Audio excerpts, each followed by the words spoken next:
नमस्कार, आप देख रहे हैं प्रदेश का सबसे भरोसेमंद news channel India news Haryana और बड़ी बहस के साथ मैं हूं आपके साथ आयुष चित्रांश। दुनिया भर में कोरोना का आंकड़ा 1.5 करोड़ के पार पहुंच चुका है और संक्रमण से 6 लाख से ज्यादा लोगों की मौत हुई है। भारत में भी पॉजिटिव केस की संख्या 13 लाख को पार कर चुकी है। लिहाजा इस वक्त भारत समेत कई देश कोरोना की वैक्सीन के ट्रायल में जुटे हैं। उम्मीद यह है कि साल के आखिर तक या फिर अगले साल तक वैक्सीन आ सकती है और महामारी के संकट के बीच छूट भी अब मिल रही है। उद्योग धंधों के बाद अब अनलॉक 2 में कई राज्य स्कूल खोलने की तैयारी में है। दरअसल हरियाणा सरकार भी अगले महीने से स्कूलों को चरणबद्ध तरीके से खोलने की तैयारी में जुटी है। शिक्षा मंत्री कंवरपाल गुर्जर का यह कहना है कि सरकारी स्कूलों को जल्द खोलने पर अब जल्द विचार भी बन रहा है। अभिभावकों के साथ विशेषज्ञों की राय भी ली जा रही है। हालांकि कोरोना के बढ़ते ग्राफ के बावजूद कई पड़ोसी राज्य स्कूल खोलने के लिए तैयार नहीं है।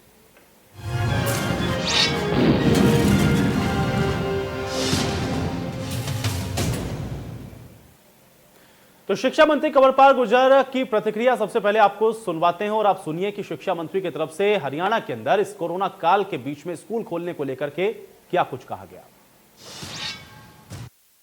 अभी देखिए कोई फैसला नहीं किया अभी तक। हमारा विचार है कि सरकारी स्कूल खुलने के लिए हमने तैयारी शुरू कर रखी है, लेकिन फिर भी विशेषज्ञों की राय लेंगे। ऐसा ना हो कि किसी के लिए खतरा हो। सरकारी स्कूल खोलना थोड़ा आसान है क्योंकि एक गाँव है, उस गाँव के ही बच्चे उसमें आते हैं। अगर हम 2 टाइम में भी उनको बुलाएंगे, सुबह और शाम, तो सोशल डिस्टेंसिंग भी बनी रहेगी और हम पढ़ाई भी करा सकते हैं क्योंकि उन्हें दूर नहीं जाना। और +2 के स्कूल भी जो है वो भी लगभग 3 गाँव के 4 गाँव के बीच में है, तो वहाँ भी कोई व्हीकल की ऐसी जरूरत नहीं है। लोग अपनी साइकिल, जो स्टूडेंट हैं वो साइकिल पे आते हैं या पैदल आते हैं, तो वहाँ भी हम सोशल डिस्टेंसिंग भी बना के रख सकते हैं। लेकिन फिर भी हम उसमें जो विशेषज्ञ हैं उनकी राय लेंगे कि अगर कोई उसमें किसी प्रकार का नुकसान ना है तो फिर हम। तो एक तरफ तो कोरोना का जो ग्राफ है वो लगातार बढ़ रहा है पूरी दुनिया के अंदर और देश के अंदर भी, और साथ ही साथ हरियाणा के अंदर भी जो कोरोना की संख्या है, जो आंकड़े हैं वो आप लगातार देख रहे हैं। लेकिन इन सब के बीच में अब कोरोना काल के बीच में सरकार की तरफ से स्कूल खोलने को लेकर के क्या कवायद की जा रही है, इसकी क्या तैयारियां हैं, आइए एक बार ग्राफिक के माध्यम से भी आपको समझाते हैं।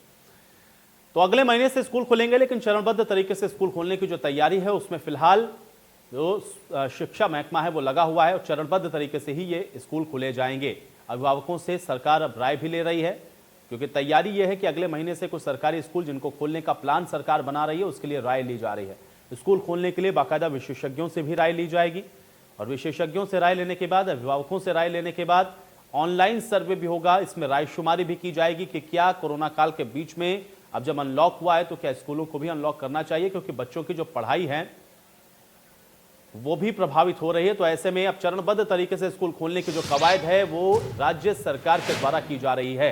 लेकिन इन सब के बीच में क्योंकि सबसे महत्वपूर्ण कोरोना है और कोरोना को लेकर के ही स्कूल खोलने को लेकर के जो सवाल हैं वो बरकरार हैं, तो कोरोना की अपडेट क्या है इस बीच ये भी हम आपको बता देते हैं। क्योंकि हरियाणा में आप देखें तेजी से कोरोना का जो ग्राफ है वो बढ़ रहा है। 24 घंटे के अंदर 780 केस हैं, कुल पॉजिटिव केस 29,755 है, एक्टिव केस 6,420 हैं।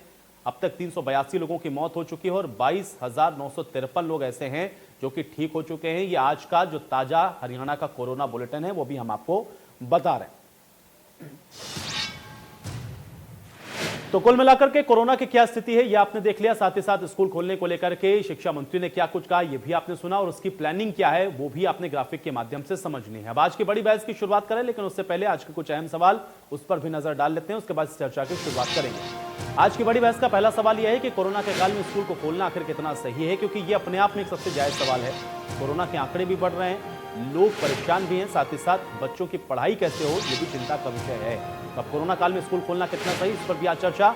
दूसरा ये कि स्कूल खोलने के लिए सरकार के पास आखिर प्लान क्या है, क्योंकि ये भी अपने आप में बहुत महत्वपूर्ण है। क्योंकि बिना प्रॉपर प्लानिंग के अगर स्कूल खुलते हैं तो फिर उसका जो खामियाजा है वो भी भुगतना पड़ सकता है, इसलिए इसका प्लान क्या है आज इसी पर चर्चा करते हैं। तमाम मेहमान मेरे साथ जुड़ चुके हैं, उनका परिचय मैं आपके साथ करवा देता हूं। प्रोफेसर वीरेंद्र चौहान जी हमारे साथ जुड़े हुए हैं, बीजेपी के प्रवक्ता हैं, बहुत स्वागत है वीरेंद्र चौहान जी आपका। संजीव भारद्वाज जी हमारे साथ जुड़े हुए हैं, कांग्रेस पार्टी के प्रवक्ता हैं, संजीव भारद्वाज जी आपका भी बहुत स्वागत। और शिव कुमार देवाले जी हमारे साथ जुड़े हुए हैं, शिक्षाविद हैं, शिव कुमार देवाले जी आपका भी बहुत स्वागत है। वीरेंद्र चौहान जी सबसे पहले आपसे ही शुरुआत करते हैं। देखिए कोरोना के जो ताजा अपडेट्स हैं वो भी हमने अपने दर्शकों को दिखाए, साथ ही साथ सवाल यह है कि एक तो शिक्षा किस तरीके से बच्चों की सुनिश्चित हो ये भी आपको मेंटेन करना है, और कोरोना का जो खतरा है वो लगातार बरकरार है, वो तो सब देख रहे हैं। इन सब के बीच में स्कूल खोलने को लेकर के कितना तैयार है हरियाणा सरकार और क्या प्लानिंग है, ये मैं आपसे जानना चाहूंगा। देखिए, एक बात हम सबको समझनी पड़ेगी और वो बात सही से जो आपने बात के अंतिम बोला वहां से शुरू होती है कि कोरोना का संकट बढ़ रहा है। कोरोना रुक गया हो, थम गया हो, चला गया हो, ऐसा नहीं। ये एक कटु सत्य है, चुनौती है हम सबके सामने। लेकिन इस संकट के जिस भी रूप में वो हमारे सामने है रहते हुए, एक चुनौती ये भी है कि जो भविष्य है हमारे बच्चे, उसका उनके भविष्य को सुरक्षित करने का जो आधार है, उनकी शिक्षा, उसको अधिक और अधिक कुप्रभावित होने से हम रोक सकें। इसके लिए निरंतर पहले ही जब बंद कर दो। हम लॉकडाउन में गए जनता कर्फ्यू के बाद, तभी से चाहे वो केंद्र की सरकार है, चाहे वो राज्यों की सरकारें हैं, चाहे वो भाजपा शासित राज्यों की सरकारें हैं, चाहे वो गैर भाजपा शासित राज्यों की सरकारें हैं, सब लोगों ने अपने अपने ढंग से इस बात के लिए निरंतरता में प्रयास किए हैं कि शिक्षा का सिलसिला वो पूरी तरह से न रुके, उस मोर्चे पर सन्नाटा न हो और ऐसा नुकसान न हो जाए जिसकी रिकवरी न हो सके। इसी दुविधा में, इसी चुनौती के बीच में से ये विचार आया और केंद्र के MHRD ने भी राज्यों से पूछा कि जैसे हमने कोरोना के लॉकडाउन के अलग अलग चरणों के बाद देश को अनलॉक करना शुरू किया है, परिस्थितियों के अनुसार नई व्यवस्था बदलनी शुरू की है, तो क्या इसमें स्कूलों को खोला जाना संभव है? और यदि संभव है, सब राज्यों से केंद्र ने पूछा कि आप कब तक खोल सकते हैं। हरियाणा से भी पूछा गया अन्य राज्यों की तरह, और जो मेरे पास जानकारी है वो ये है, अंशुल जी, के हरियाणा सरकार ने ये कहा कि केंद्र सरकार की जो भी गाइडलाइंस होती हैं, जो भी निर्णय होते हैं, जो दिशा निर्देश हमको मिलते हैं, उन सब का अनुपालन करते हुए और अपने भविष्य, अपने कल यानी नई पीढ़ी की चिंता करते हुए, उनकी संभाल करते हुए हम अगस्त के मध्य में यानी 15 अगस्त से विद्यालय खोल सकते हैं। यह सूचना हरियाणा के शिक्षा विभाग ने, हरियाणा की सरकार ने वो केंद्र को दी है। शिक्षा मंत्री जी ने उसी संदर्भ में अपनी बात कही है कि हम स्कूल कैसे खोले जाएं, उसमें चुनौतियां क्या हैं, उसको लगातार डायनामिक सिचुएशन है, क्योंकि कोई स्टैटिक स्थिति नहीं है कि हम एक जगह पर हम स्टैंड स्टिल हैं, हर दिन नई परिस्थितियां बन रही हैं। हम उनका अध्ययन विश्लेषण करते हुए, विशेषज्ञों की राय लेते हुए, अभिभावकों से उनके मन की बात पूछते हुए, सब जो स्टेक होल्डर्स हैं, सबके सब जो पक्ष हैं, उन सबसे मशवरा करेंगे और उसके बाद ही कोई अंतिम निर्णय करेंगे। नहीं वीरेंद्र चौहान जी, देखिए ये बहुत जरूरी भी है, क्योंकि जब तक पूरी तरीके से कोई फुल प्रूफ व्यवस्था ना हो तब तक मुझे लगता है कि शायद इतनी आसानी से इसको यस नहीं बोलना चाहिए, ना ही इसको हरी झंडी देनी चाहिए। हालांकि अब आप लोग बैठे हुए हैं सत्ता में, इस चीजों को बेहतर देख रहे होंगे, जो निर्णय लिया जाएगा उस पर भी हम लोग आगे चर्चा करेंगे। संजीव भारद्वाज जी हमारे साथ जुड़े हुए, ठीक है, एक कमेंट में उनका ले लेता हूँ, वीरेंद्र जी मैं आपके पास वापस आऊंगा। संजीव भारद्वाज जी, स्कूल खोलने को लेकर के अब ये जो तैयारियां चल रही हैं, या फिर जो सरकार की तरफ से अब जो हिंट्स मिल रहे हैं कि हो सकता है कि ये बहुत संभव है कि अगले महीने से स्कूल खोले जाएं, क्या मौजूदा दौर में आपको लगता है कि स्कूल खोलने चाहिए? क्या आपको लगता है कि ये फैसला सरकार को अपने स्तर पर लेना चाहिए, या आपको लगता है कि वो मैकेनिज्म डेवलप हो चुका है, या वो व्यवस्थाएं हैं हरियाणा के अंदर कि अगले महीने से हम स्कूल को खोल सकते हैं? आपका कमेंट चाहूंगा मैं इसके ऊपर। आयुष जी, मैं आपको बताऊं कि इस वक्त आज 24 जुलाई को जो हालात हैं उसके मुताबिक मुझे और मेरी पार्टी को नहीं लगता कि स्कूल खोलने की पोजीशन अभी निकट भविष्य में आ सकती है। क्योंकि आप देखिए, जब स्कूल बंद करने का 22 मार्च को निर्णय लिया गया था तो उस वक्त देश के अंदर मात्र 1121 केसेस थे, और आज तकरीबन 13 लाख केसेस पूरे देश के अंदर हमारे कोरोना से पीड़ित 13 लाख केसेस आ चुके हैं। उसके बाद आज ही आप देखें, आज का आंकड़ा पूरे देश का 51,000 डेली पे पार कर गया है। तो आज के वक्त 24 जुलाई को हम देखें कि स्कूल खोलने से क्या क्या परेशानियां आएंगी। हम एक सही पढ़े लिखे आदमियों को एजुकेट नहीं कर पा रहे, समझा नहीं पा रहे कि सोशल डिस्टेंसिंग का पालन करो, ऐसे करो। उनके अंदर ये बीमारी इतनी तेजी से बढ़ रही है। आप देखें कि अब ये तीसरे चरण में कोरोना, ये कोविड-19 तीसरे चरण में इस वक्त है। आज के दिन अगर हम स्कूल खोलते हैं तो बच्चे इतने चंचल होते हैं कि बच्चों को पहली बात तो हम ये एजुकेशन देते हुए भी सोशल डिस्टेंसिंग प्लस उनके ऊपर मुंह पे मास्क लगाना या अदर चीजों का पालन नहीं करवा सकते। सेकेंडली, जो हमारे स्कूल्स हैं उनके अंदर आप ये कहें कि 1-1 मीटर के अंदर बैठे, उनके अंदर आप जाके देखें, सर्वे करवा के देखें, रूम्स इतने छोटे हैं कि सोशल डिस्टेंसिंग का पालन हो ही नहीं सकता। दूसरा, इस वक्त स्कूल खोलने से पहले कई तैयारियां करनी बहुत जरूरी हैं। आप देखें कि तकरीबन 1,27,800 के करीब टीचर्स की जरूरत है हरियाणा प्रदेश के अंदर डिफरेंट कोर्सेज में पढ़ाने के लिए। लेकिन आज के दिन तकरीबन 31,250 के करीब टीचर कम है, यानी 25% टीचर कम है।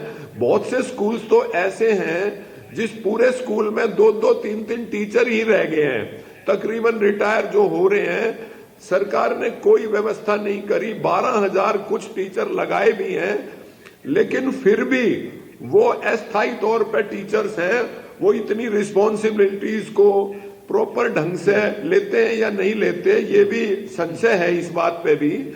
सेकेंडली ये है कि जब 25% टीचर्स कम है तो बच्चों को कंट्रोल कौन करेगा, कैसे करेगा? बच्चों की सेहत, अगर कोई मिसहैप होने लगा बच्चों के अंदर तो उसकी जिम्मेवारी कौन लेगा? शिक्षा मंत्री जी लेंगे या मुख्यमंत्री जी लेंगे? इन सब बातों पर भी विचार करना बहुत जरूरी है।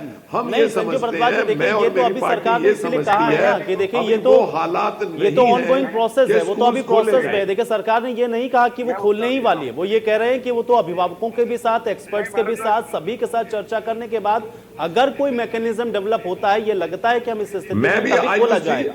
बिल्कुल ठीक है, इसलिए इसको हम ये कह सकते हैं कि ये अभी एक प्रक्रिया में है, ऐसा कहीं सरकार ने नहीं कहा। मैंने जी संजीव जी जल्दी से कंप्लीट करें, उसके बाद शिव कुमार जी के पास में जा रहा हूं। बिल्कुल ठीक बात है आयुष जी। मैंने उसके बारे में मैंने उसके बारे में अपना और अपनी पार्टी का विचार दिया है कि आज के हालात ठीक नहीं है। जी ठीक है। शिव कुमार देवाले जी, आपको क्या लगता है, क्योंकि आपने दोनों राजनीतिक मेहमानों की बात को सुन लिया है, लेकिन एक शिक्षाविद होने के नाते एक सवाल तो ये भी है कि बच्चों की जो पढ़ाई है वो भी तो बाधित हो रही है ना, क्योंकि बच्चे तो भविष्य हैं। अब कोरोना काल भी है, सारी चीजों को आपको मैनेज भी करना है, साथ ही साथ अब सवाल ये भी उठ रहा है कि अगर स्कूल खोल दिए जाते हैं तो बच्चों की जो सुरक्षा है वो सबसे महत्वपूर्ण है। आपके हिसाब से आप क्या देखते हैं और आपको क्या लगता है, क्या स्कूल खोलने का फैसला अभी हाल फिलहाल लिया जाना आप इसको सही मानते हैं मौजूदा स्थिति के अंदर? देखिए, दो बातें मैं आपसे कहना चाहूँगा। पहली बात तो ये है, एज ए विशेषज्ञ शिक्षा विभाग, शिक्षा से जुड़ा हुआ, मैं स्कूल खोलने के पक्ष में नहीं हूँ पर्सनली जी। और दूसरी बात, जहाँ तक पेरेंट्स की बात है, ज़्यादातर पेरेंट्स भी इस फेवर में नहीं होंगे, ऐसा मैं मानता हूँ कि वो अपने बच्चों को रिस्क पे रखेंगे किसी भी तरह के इस माहौल में। और स्पेशली मैंने चौहान जी, भारद्वाज जी दोनों को सुना, सरकार की तरफ से जो प्रयास है वो सरकार अपनी कैलकुलेशन करेगी, देखेगी क्या करना है। पर मैं काफ़ी हद तक ये सहमत हूँ इस बात को लेके कि जो ये समय है, एक तो कोरोना काल है, दूसरा इस वक्त बारिश का मौसम है, इन जनरल भी काफ़ी सारी बीमारियाँ, बुखार, जुखाम और बहुत तरह की चीज़ें हेल्थ को अफेक्ट करती हैं। और ऐसे में बच्चों में ये संक्रमण किसी भी तरह का बहुत जल्दी फैलता है। तो दोनों ही तरह से, एक तो कोरोना का इम्पैक्ट है, दूसरा जो है ये बारिश का है, ये इम्पैक्ट मिला के प्लस पेरेंट्स भी नहीं चाहते। जहाँ तक आपने दूसरा प्रश्न पूछा कि शिक्षा पे इसका जो प्रभाव पड़ेगा, जो सरकार की चिंता है कि शिक्षा पे क्या प्रभाव पड़ेगा, तो मेरा ये कहना है इस मामले में कि हम ये समझने की कोशिश करें फंडामेंटली कि शिक्षा का उद्देश्य क्या है, हम शिक्षा क्यों देते हैं बच्चों को। हमारी शिक्षा का उद्देश्य है कि हम बच्चों को समर्थ और सशक्त करें। ऐसे समय में जहाँ पर कि इतने सारे चैलेंजेस से हम जूझ रहे हैं, क्या हम इनोवेटिव तरीके, क्या हम रचनात्मक तरीके, कोई ऐसे तरीके नहीं निकाल सकते कि जिससे बच्चों को घर बैठ के ही हम उनको एंगेज कर सकें?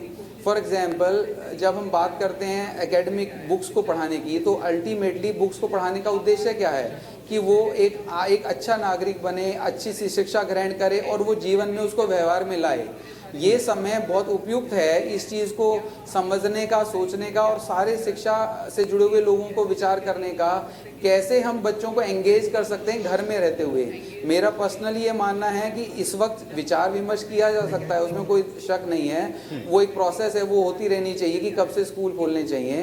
पर सरकार जब इसको इस प्रोसेस को करेगी तो मुझे ऐसा लगता है कि प्राइवेट सेक्टर भी बहुत एग्रेसिवली पुश करेगा कि प्राइवेट सेक्टर को भी स्कूल्स खोलने चाहिए। और क्योंकि हम लोग जानते हैं कि काफ़ी लोगों का वेस्टेड इंटरेस्ट होता है स्कूल्स खोलने के पीछे, तो उसमें कहीं ना कहीं ऐसा ना हो कि एक दबाव क्रिएट हो और वो पेरेंट्स और बच्चों की रिस्क पे आएगा। ऐसे समय में मेरा विचार है कि स्कूल्स, प्रशासन और साथ साथ शिक्षा से जुड़े हुए लोग और विशेषज्ञ सब लोग मिलकर क्रिएटिव तरीके पे काम करें।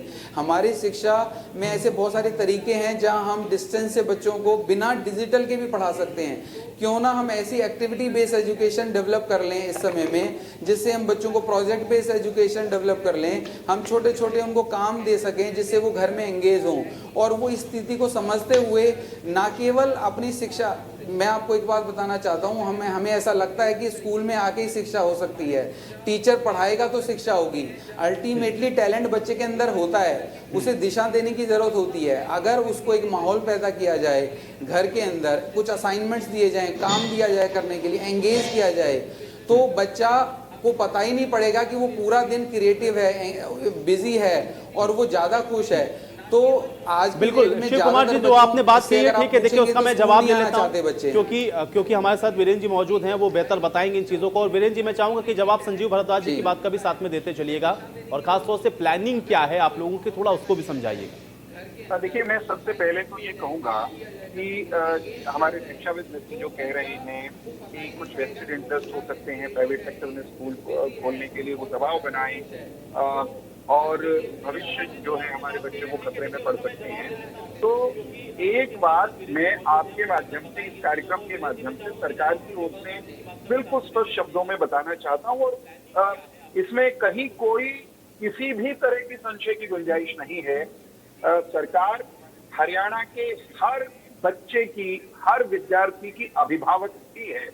अगर माता पिता उसके अभिभावक हैं या दूसरे अभिभावक हैं, परिवार के लोग उसकी चिंता करते हैं, ठीक उसी तरह हरियाणा का हर बालक जो स्कूल में जाता है, कॉलेज में जाता है, उसकी अभिभावक सरकार भी है और सरकार इस बात को लेकर चिंतित है। निरंतर सावधानी के साथ इस दिशा में कदम बढ़ाएगी कि उनका भला करने की प्रक्रिया में कोई हानि ना हो जाए, उनके लिए कोई नई चुनौती, नया संकट पैदा न हो, इस बात की चिंता हम लगातार करेंगे। मैं आपको विश्वास दिलाना चाहता हूं और आपके दर्शकों को भी, समस्त हरियाणा वासियों तक ये बात मैं पहुंचाना चाहता हूं कि किसी भी कीमत पर, किसी भी सूरत में, किसी भी वेस्टेड इंटरेस्ट के दबाव में विद्यालय खुलेंगे नहीं और किसी के द्वारा फैलाए जाने वाले फर्जी डर के चलते हम हरियाणा के बच्चों के भविष्य को भी खतरे में पड़ने नहीं देंगे। संजीव भारद्वाज जी ने कुछ सवाल उठाए हैं कि स्कूलों में शिक्षक कम हैं। स्कूलों में, हरियाणा में शिक्षक आज निश्चित रूप से और शिक्षकों की आवश्यकता है, उसकी प्रक्रिया चल भी रही है, लेकिन शिक्षकों की उपलब्धता का अनुपात पूर्व की किसी भी सरकार की तुलना में अगर आप आंकड़ों पर जाएंगे तो आज बेहतर मिलेगा आपको और हम इसको हर दिन बेहतर करने की स्थिति में हैं।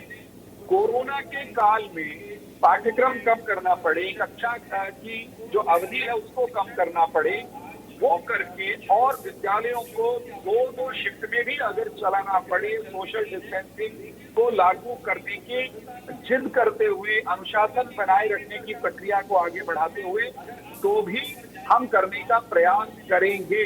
उसकी सारी मोडालिटीज क्या है, उसकी प्रक्रिया क्या होगी, उसमें चुनौतियां क्या आएंगी, उसके रास्ते में बाधाएं क्या होंगी। कुछ बाधाओं की तरफ संकेत किया भारद्वाज जी ने कि ये भी हो सकता है, वो भी हो सकता है, लेकिन भय से, क्योंकि हम सड़क पर निकलेंगे तो दुर्घटना हो सकती है, इसलिए हम सड़क पर ही नहीं जाएंगे।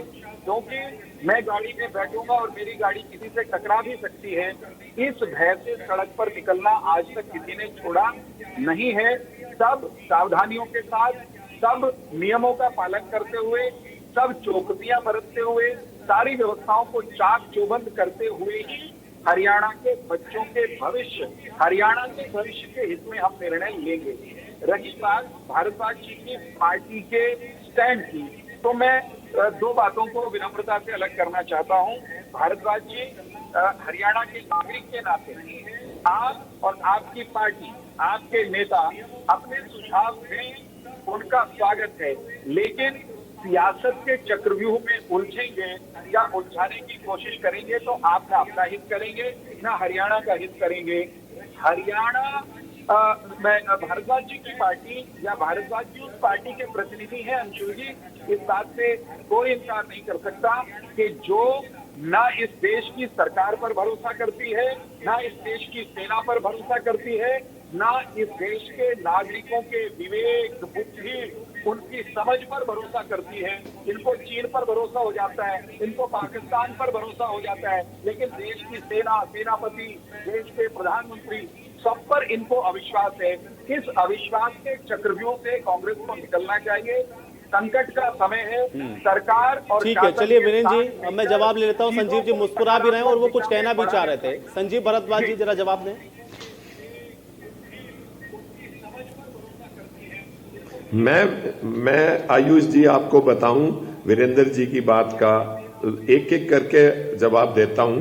पहली बात तो अगर ये जब डिसीजन लेंगे तो ये जो डिबेट है उस वक्त ज्यादा बेटर रहेगी, क्योंकि आज मैंने अपनी पार्टी का विचार बता दिया। ये शैलजा जी ने भी, हमारी अध्यक्षा जो हैं कुमारी शैलजा जी ने भी, ये भी उन्होंने साफ साफ प्रेस कॉन्फ्रेंस करके कहा है कि इस वक्त जब हम विधानसभा का सत्र नहीं बुला पा रहे तो बच्चों के स्कूल खोलने का विचार भी सोचना इस वक्त ठीक नहीं है, नंबर 1। नंबर 2, शिव कुमार जी की बात का मैं समर्थन करता हूं कि हमें एजुकेशन के अंदर कोई बीच में गैप ना रह जाए। बच्चों की एजुकेशन के अंदर ऐसी चीजें या ऐसे तरीके खोजने चाहिए, जैसे वीडियो कॉन्फ्रेंसिंग से बहुत प्राइवेट स्कूल्स जो हैं फर्स्ट क्लास के बच्चे को भी और आईएएस की कोचिंग के बच्चे को भी, यानी हर क्लास के बच्चे को वो वीडियो कॉन्फ्रेंसिंग से क्लासेस ले रहे हैं। तो हमें तरीके देखने चाहिए, बजाय उन व्यवस्थाओं में जहां टीचर कम है, जहां स्कूल्स के अंदर, बिल्डिंग के अंदर हम सोशल डिस्टेंसिंग नहीं रख सकते, जहां हम बच्चों को मास्क वगैरह तकरीबन नहीं पहना सकते कि भाई पहने, और कोई बच्चा, अगर किसी बच्चे को, कोई बच्चा अस्थमैटिक है या उसको कोई ऐसी प्रॉब्लम है, बच्चे को, हर तरह के बच्चे आते हैं, ऐसी प्रॉब्लम है जिससे कि ये कोविड-19 में कोरोना उसको एकदम इफेक्ट कर सकता है, तो ये रिस्क हम अभी, हमारा सुजेशन ही है कि भाई ये इस वक्त ये वक्त नहीं है स्कूल्स को खोल के ओपन करके वहां बच्चों को बुलाया जाए। इस वक्त हमारा सिर्फ सुजेशन है, जब ये कोई डिसीजन लेंगे तो उस पर डिबेट हो सकती है।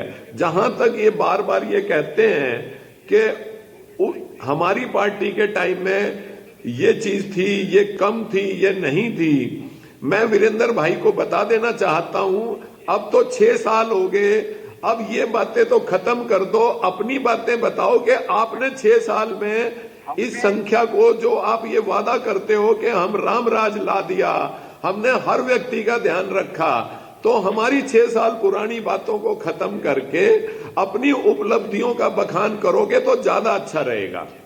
ठीक है, चलिए आपकी बात का जवाब मैं ले लूंगा वीरेंद्र जी से, लेकिन एक सवाल शिव कुमार जी से भी मैं लेता हूं। शिव कुमार जी, मौजूदा समय में चूंकि आप ये कह रहे थे कि कुछ इनोवेटिव काम होना चाहिए, क्योंकि बहुत सारे स्कूल्स के मैंने भी देखा हुआ है कि जो असाइनमेंट्स हैं वो दिए जा रहे हैं बच्चों को।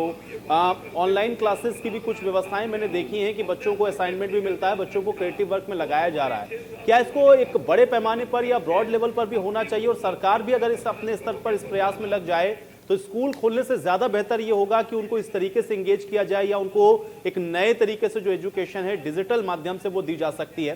क्या सरकार को इस विषय में प्रयास करना चाहिए, इस दिशा में सोचना चाहिए? देखिए, इस मामले में मैं दो चीज़ें हैं जिसके लिए मैं सरकार को अप्रिशिएट करना चाहूँगा। मैंने खुद कई सारे सरकारी स्कूलों का हरियाणा में विजिट किया है। एक तो हरियाणा के करिकुलम में रिसेंटली कुछ सालों से ये डाला गया कि 8th क्लास ऑनवर्ड्स हम लोग स्किलिंग का इसके अंदर प्रावधान है।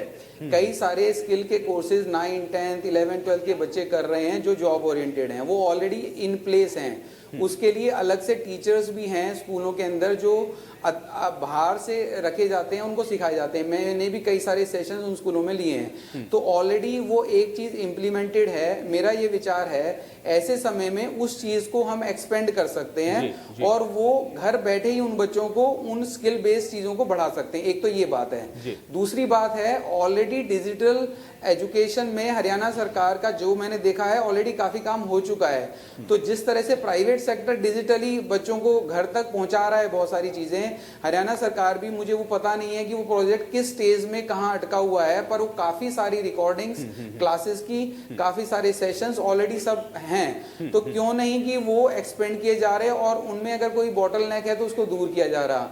दो जो चीज़ें हैं जिनमें प्राइवेट सेक्टर हमेशा से आगे है, वो एक तो डिजिटल एजुकेशन है और दूसरा जो है exposure to the outside world है। इन दोनों चीज़ों में ऑलरेडी कुछ जो चीज़ें हैं उसको गति देने की ज़रूरत है। इन प्लेस है सब कुछ, उसको मुझे लगता है उस पर ट्रस्ट ज़्यादा हमें करने की ज़रूरत है। और अगर हरियाणा सरकार और जितने भी शिक्षाविद हैं हरियाणा में वो सब इस पे काम करेंगे तो मुझे नहीं लगता कई महीनों तक बच्चों को जरूरत भी पड़ेगी स्कूल आने की, और वो घर बैठे ही वो सब कर लेंगे।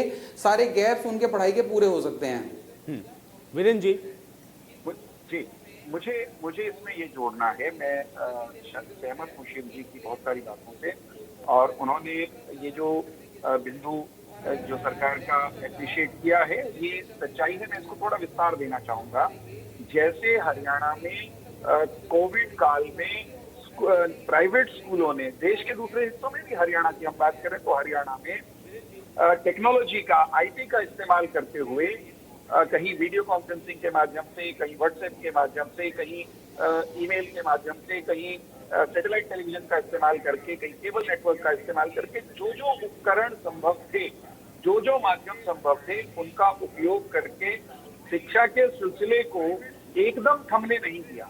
हालात ऐसी थी कि सब कुछ स्टैंड स्टिल पर आ रहा था, सब कुछ लॉकडाउन हो रहा था, सब जम गए थे, जहां थे वहीं रुक गए थे।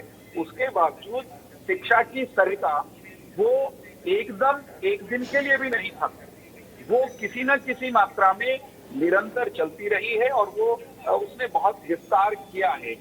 शायद स्कूल शिक्षा का तंत्र, प्राइवेट स्कूल का भी और सरकारी क्षेत्र का भी, इस महामारी की परिस्थिति का सामना करने के लिए तैयार नहीं था पूरी तरह से। लेकिन जब संकट आ गया तो सबने बड़ी तेज गति से मेहनत की, परिश्रम किया।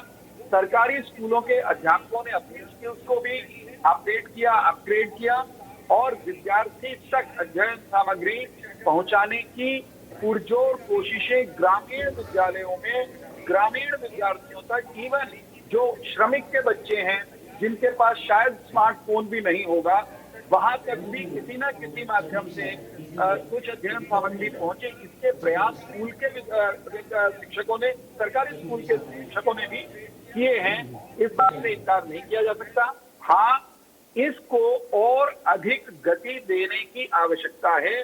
कोविड रहे, कोविड जाए, कल चला जाए, परसों चला जाए, उसके रहने ना रहने दोनों ही स्थितियों में हमको टेक्नोलॉजी का और अधिक बेहतरीन और संवेदनशीलता पूर्ण इस्तेमाल एजुकेशन में शिक्षा में करने की तैयारी करनी ही पड़ेगी। पहले से ज्यादा तेज गति से हमने की है, आगे भी करेंगे।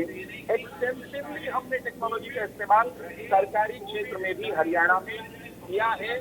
ये एक सुखद बात है, लेकिन चुनौतियां भी बड़ी हैं।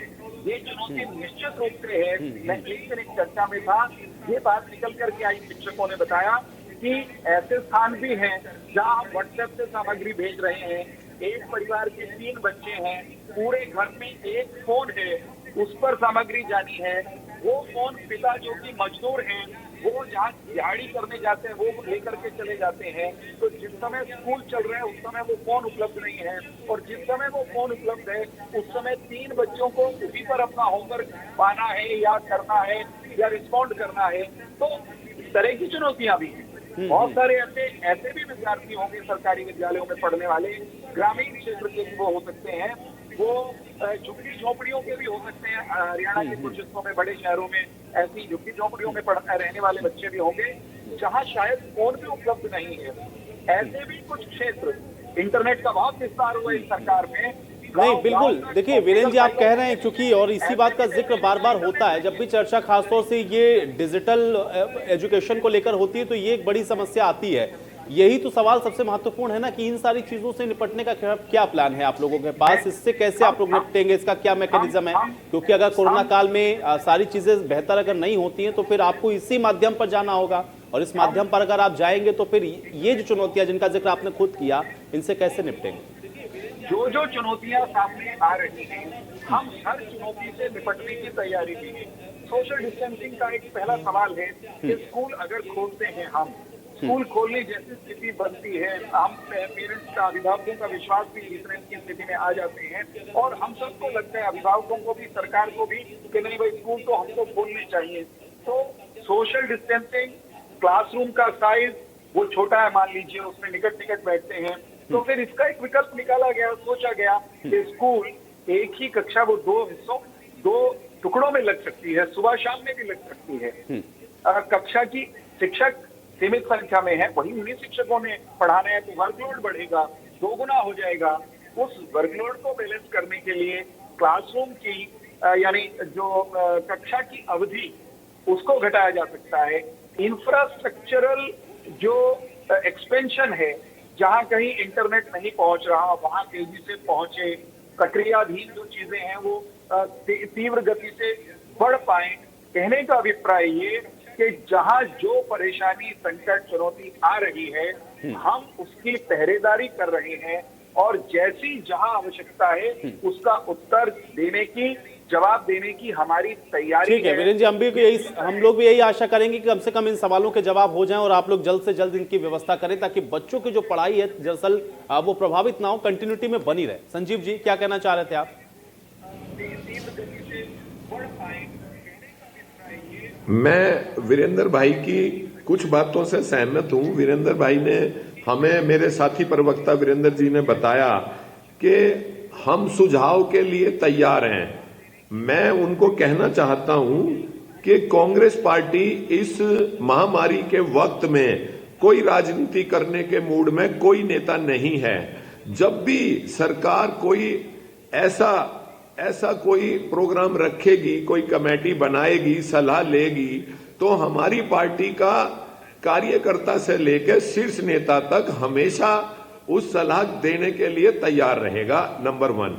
नंबर 2, ये लोग ये कहते हैं कि हमने डिजिटल एजुकेशन के लिए प्रॉब्लम्स आ रही हैं, कि भाई लोगों के पास कोई ये कहें मोबाइल नहीं है या इंटरनेट की सुविधा नहीं है।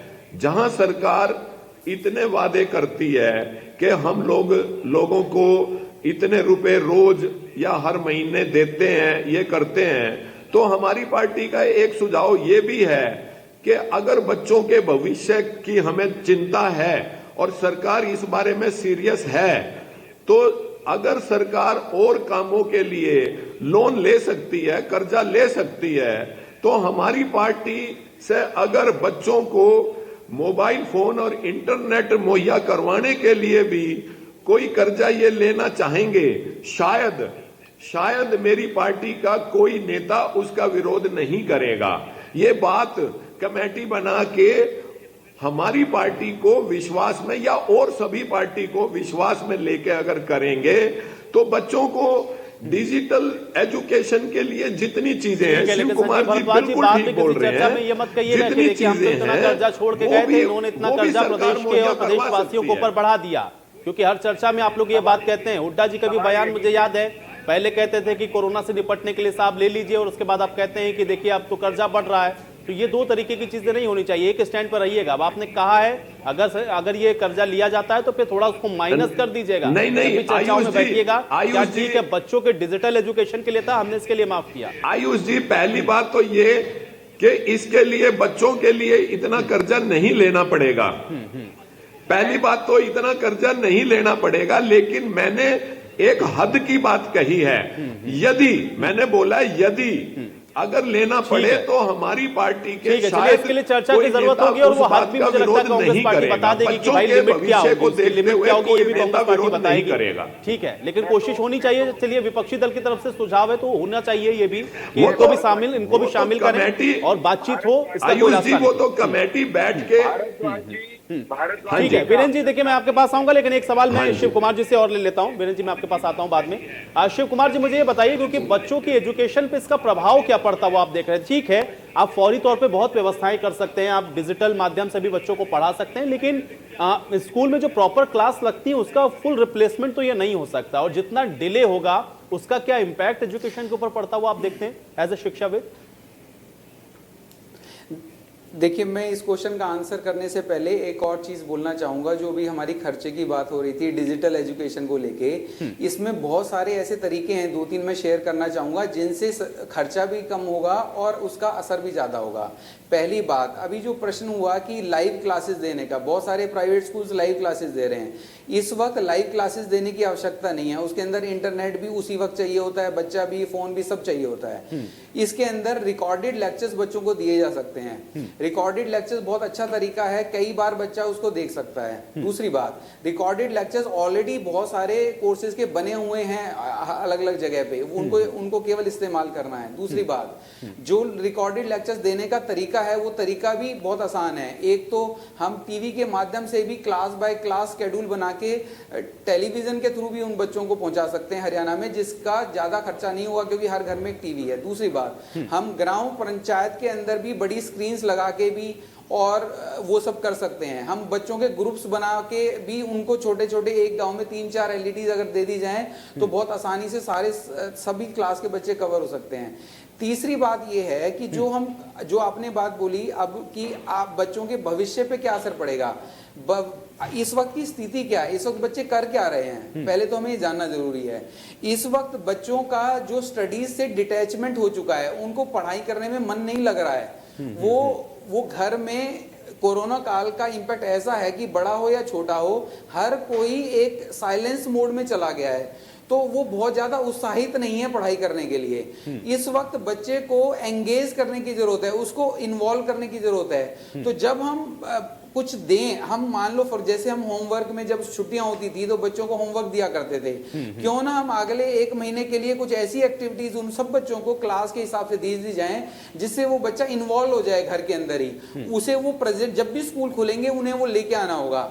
तो इस वक्त बच्चे को हमें एंगेज करना है। मेरा ये मानना है बच्चे को इस वक्त हेल्थ से रिलेटेड प्रोजेक्ट्स के काम दिए जा सकते हैं, फिटनेस से रिलेटेड प्रोजेक्ट के काम दिए जा सकते हैं, संकट में कैसे काम करना है, उसकी मानसिक स्थिति, उसका इमोशनल, ये इसको हैंडल करने की ज्यादा आवश्यकता है, बशर्ते कि कोर्स करिकुलम की। कोर्स कोई बड़ी चीज नहीं होती है। आज हमने जितनी पढ़ाई की हम सब भूल गए कि हमने क्या पढ़ा, वो हमारे काम भी नहीं आता है। पर जो शिक्षाएं हमने ली अलग अलग समय पे, वो शिक्षाएं जो हमें मिली, लेसन्स, वो अनुभव जो मिले, वो हमें जीवन भर काम आते हैं। तो क्यों ना बच्चों को ऐसी एक्टिविटी घर में करने के लिए दे दी जाए जिससे वो बच्चे और माँ बाप भी इन्वॉल्व हो जाएं वो कराने में। वो छोटे छोटे प्रोजेक्ट्स बन जाएं। 5वीं क्लास का अलग तरह का प्रोजेक्ट, 8वीं क्लास का अलग तरह का, 12वीं क्लास का अलग, और ऑलरेडी सब कुछ शिक्षाविद कर सकते हैं। केवल मुझे लगता है जितने भी एजुकेशन से जुड़े हुए लोग हैं उन लोगों को इकट्ठा करके आप सॉल्यूशन 3 दिन के अंदर वो रेडी हो जाएंगे और वो स्कूलों तक और इसके माध्यम से गांवों तक और घरों तक पहुंच जाएंगे और बच्चों को 2 महीने का काम मिल जाएगा घर में करने के लिए। चलिए, इस चर्चा से कुछ अच्छे सुझाव निकल रहे हैं। मैं चाहूंगा वीरेंद्र जी कमेंट करें। मुझे सिर्फ ये कहना है कि जो बेहतरीन सुझाव चाहे वो हमारे पैनल पर मौजूद शिक्षाविद महोदय के माध्यम से आए हैं और चाहे पंडित जी ने हामी भर दी हो कि कुछ अच्छा करेंगे तो हम भी साथ देंगे, सियासत किए बिना ये साथ देते नजर आए तो इसमें हरियाणा का भी हित है, इनका भी हित है। श्रेष्ठ बात कहीं से भी आई, हम ये मानते हैं उसको स्वीकार किया जाना चाहिए। वेद का मंत्र है आनो भद्रा क्रतवो यंतु विश्वतः, उत्तम विचार कहीं से भी आए सब तरफ से उसका स्वागत करना चाहिए। कांग्रेस से भी आएगा तो हम स्वीकारेंगे, लेकिन आपने पॉइंट आउट कर ही दिया, बड़ा महत्वपूर्ण बिंदु ये है कि तथ्यों को तोड़ने मरोड़ने लग जाते हैं। फिर पहले कहेंगे इस काम को कर लीजिए, फिर ये कहेंगे कर्जा इतना बढ़ गया, और उसमें भी झूठ बोलेंगे, अपने समय के आप लोग को घुमाएंगे, आड़ा करेंगे, तिरछा करेंगे। मैं समझता हूँ उस तरह की सियासत से अगर हमारे प्रतिपक्षी बचते हुए सकारात्मक सुझाव देंगे तो हम सब मिलकर हाथ में हाथ डालकर एक दूसरे का हाथ थामे हुए हरियाणा के भविष्य को सुरक्षित करेंगे।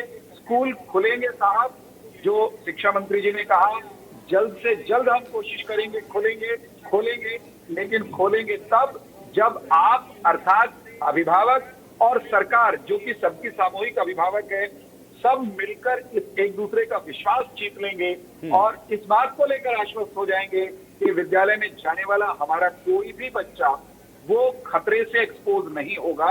हम इस बात को लेकर पूरी तरह से संवेदनशील है। केवल राज्य की सरकार नहीं, केंद्र की सरकार भी पूरी संवेदनशीलता के साथ इसमें काम कर रही है। और बहुत महत्वपूर्ण बात यह है, इनोवेशन का समय है। प्रधानमंत्री नरेंद्र मोदी जी ने भी बारंबार ये बात कही है, ये चुनौती का संकट का काल है, लेकिन इसमें जो अवसर छिपा हुआ है नई चीजें तलाशने का, खोजने का, नए सॉल्यूशंस देने का, उस काम में शिक्षाविद भी जुट जाएं, उसमें पक्ष विपक्ष के सब सियासतदान भी जुट जाएं, उसमें मीडिया भी हमारा सहयोग करे, सब मिलकर इस संकट के काल से निकल लेंगे।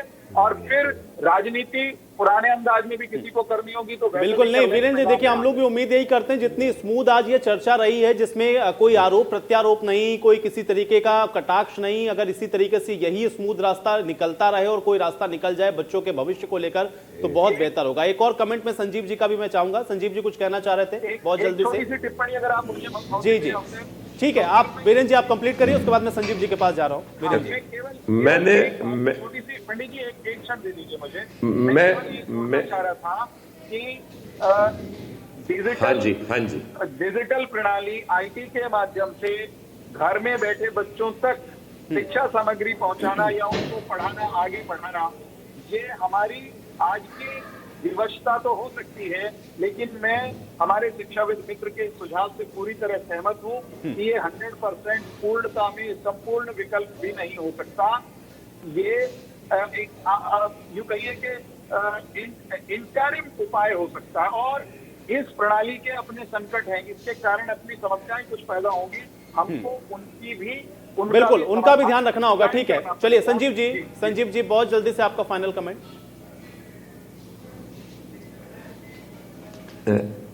आयुष जी, मैं आपको आपके चैनल के माध्यम से बताऊं, अपनी प्रदेश की जनता को यह आश्वस्त कर सकता हूं आपके चैनल के माध्यम से कि जो निर्णय इस सरकार का इस महामारी के वक्त में बच्चों की सेहत व बच्चों के भविष्य के लिए ठीक होगा, हमारी पार्टी का हर प्रदेश का हर शीर्ष नेता, कुमारी शैलजा जी से लेके जितने भी नेता हमारी पार्टी के शीर्ष नेता हैं, वो इनकी हर उस बात का समर्थन करेंगे जिसके अंदर बच्चों का भविष्य व बच्चों की सेहत सुरक्षित रहेगी। मैं अपनी पूरे प्रदेश की जनता को आपके माध्यम से ये आश्वस्त करता हूं। ठीक है, चलिए इसी बात के साथ मुझे समाप्त करना होगा। आप सभी लोग का बहुत शुक्रिया अपना समय निकालने के लिए, चर्चा का हिस्सा बनने के लिए। हालांकि सवाल यह भी बहुत महत्वपूर्ण है क्योंकि सरकार स्कूल खोलने की बात को कह तो रही है, लेकिन देखना यह है कि जो तमाम इंतजामात हैं या फिर जो रास्ता है वो सरकार कैसे निकालती है और निकट भविष्य में ये जो स्कूल हैं वो कब खुल पाते हैं। आज बड़ी बहस में मेरे साथ फिलहाल इतना ही।